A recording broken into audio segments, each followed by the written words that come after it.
Você acredita, então, efetivamente, em uma entrada americana no conflito? Eu acredito sim, até pela movimentação militar nas últimas 24 horas e 48 horas, são movimentações totalmente atípicas.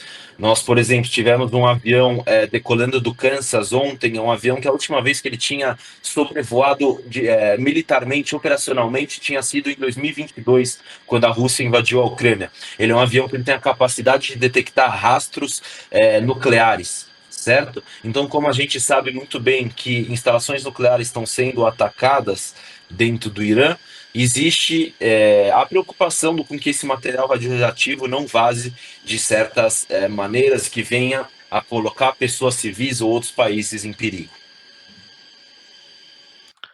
Se nós tivermos a participação americana nesse conflito, a coisa aumenta drasticamente, né? O Brasil tem adotado uma posição diplomática, digamos assim, complicada. Como eu disse, eu transmiti a posição do Brasil direto para a Casa Branca, porque eu estava lá quando o governo Lula publicou a nota de condenação a Israel e de apoio ao Irã.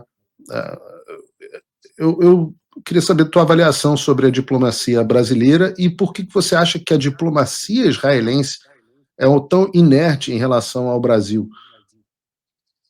Eu acho que esse governo atual do Brasil, junto com a Dilma e com todos aqueles anos de PT, criaram o Brasil um anão diplomático. Né? Isso não sou eu que falo, é a comunidade internacional. Nós tivemos ali 4 anos de governo de Jair Bolsonaro, que foi prejudicado por pandemia e uma série de outros fatores que a gente já sabe. Agora, a postura diplomática hoje do Brasil, ela é bizarra, ela é nojenta, ela é próxima de ditadores, ela é próxima de grupos terroristas, e isso é muito mais perigoso para a população brasileira do que para aquele que está hoje na cadeira de presidência. Porque a gente sabe que, caso venha, Deus me livre, a estourar uma guerra que os países precisam realmente tomar lado, hoje, com a presidência que nós temos, nós estaríamos do lado do Irã, do lado da Rússia, da China, do Hamas e do Hezbollah. Ou seja, do lado que seria atacado por Estados Unidos e por toda essa potência militar. E mesmo que não venha a ter uma ação militar, numa possível, isso eu estou falando num cenário bem distante, né? Nós podemos ter, por exemplo, se o Brasil ele realmente apoiar o Irã e tivermos provas de que de alguma maneira o atual governo brasileiro ajudou o Irã de alguma forma, podem vir não só sanções ou FEC, como a gente está falando na questão política contra entidades e pessoas, mas sim contra a nação direto, né? Com que seja bloqueado os bancos no Brasil ou todo aquilo que envolve toda a questão financeira, como vocês bem dizem, a pena de morte financeira pessoal, né? Então é muito perigoso ao Brasil, à população brasileira, o atual envolvimento do governo brasileiro com o Irã. Uma coisa que intriga muito a comunidade de inteligência israelense é a questão do avião de carga do governo iraniano que pousou aqui no Brasil há mais ou menos 2 meses atrás. Não estou falando do navio, estou falando de um avião de carga que pousou aqui. E mais ou menos 1 mês depois que esse avião pousou em território brasileiro, uma série de pistolas Taurus de fabricação brasileiras começaram a tentarem traficar esse tipo de armamento para dentro da faixa de Gaza, porque hoje o Hamas está praticamente desarmado. Então são pontos e laços e red flags que a gente começa a criar e linkar com que vão levar a investigações que vão evoluir com o tempo e com certeza vão achar coisa com que a gente não esperava que acontecesse. Existe alguma verdade nessa história que circula na internet a respeito do Brasil possivelmente ter fornecido urânio ao Irã? Até onde eu sei, isso não, isso é fake news e é mais fake news, realmente não existe nenhum fato até onde eu sei, e o Bibi Netanyahu não chegou nem a falar que um país da América do Sul forneceu material radioativo sendo urânio para o governo iraniano.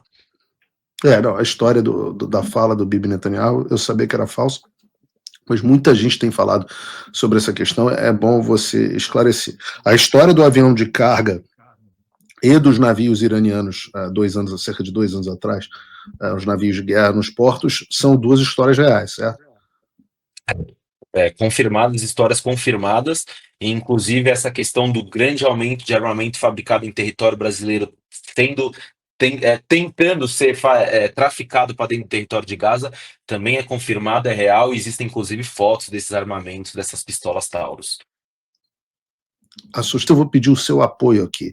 A sua ação é fundamental para continuar permitindo que exista jornalismo de qualidade. CNN Brasil corta 4 programas para diminuir custos e mandou aquela lacradora lá, Basília Rodrigues, que é burra, gorda e feia. Não consigo explicar um canal de televisão tomando a decisão de contratar uma pessoa que é burra, gorda e feia. E eu quero pedir o seu apoio. Você pode entrar em www.paulofigueiredoshow.com/apoie. Nós não temos a estrutura da CNN, mas fazemos um programa limpinho, com boa produção e com muito amor e carinho. A gente vai continuar melhorando cada vez mais. Peço a você, entra aqui no link da descrição. Tem 2 opções. Você pode se tornar meu apoiador com uma quantia, se você usar o cupom P Figueiredo Show, quantia de mais de $5 por mês. Sempre digo, uma promoção do McDonald's, que você está abrindo mão para poder ajudar o meu jornalismo. E se você quiser ser patrono Gold, $50 por mês, você tem uma série de benefícios que estão lá no site, acesso direto ao meu e-mail, nosso grupo de WhatsApp, reunião, tudo mais, além de uma quantidade enorme de conteúdo exclusivo e descontos nos meus cursos. É o que eu tenho para te oferecer. Não estou conseguindo entrar no shape ainda do OnlyFans, estou tentando, mas com essa quantidade de viagem está difícil. Então, www.paulofigueiredoshow.com/apoie.